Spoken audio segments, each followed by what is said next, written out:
প্রিয় বন্ধুরা, আপনাদের জন্য একটি নতুন সংবাদ আছে এসএসসি পরীক্ষা নিয়ে। সেটা হচ্ছে যেই ১ মাস যে পেছানোর ছিল কথা, সেটা পেছাবে না। তো এটা নিয়ে একটা নিউজ হয়েছে। আমি আপনাদের শর্ট ভাবে এসে পড়ে শোনাচ্ছি। আপনারা অবশ্যই শুনবেন। এসএসসি পরীক্ষা নিয়ে শিক্ষার্থীদের মধ্যে আলোচনা সমালোচনা যেন থামছেই না। আগামী ১০ এপ্রিল ২০২৫ থেকে পরীক্ষা শুরু হওয়ার কথা ছিল। যেটা পেছানোর দাবি তুলছিল শিক্ষার্থীরা, সেটা আর পেছাচ্ছে না। তো গত কয়েকদিন ধরে ফেসবুকে একটি গ্রুপ খুলে কিছু শিক্ষার্থী তাদের দাবি তুলেছিল।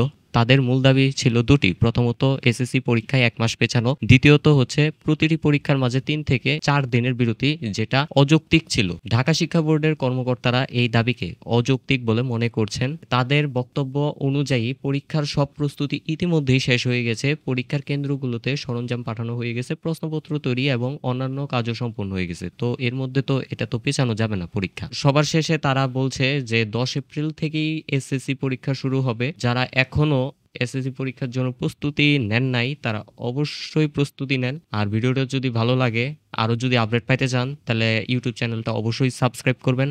আর যদি এই ভিডিওটা যদি আপনি ফেসবুক পেজ থেকে দেখে থাকেন, তাহলে ফেসবুক পেজটাকে ফলো করবেন আর লাইক করবেন ভিডিওটাকে আর শেয়ার করবেন।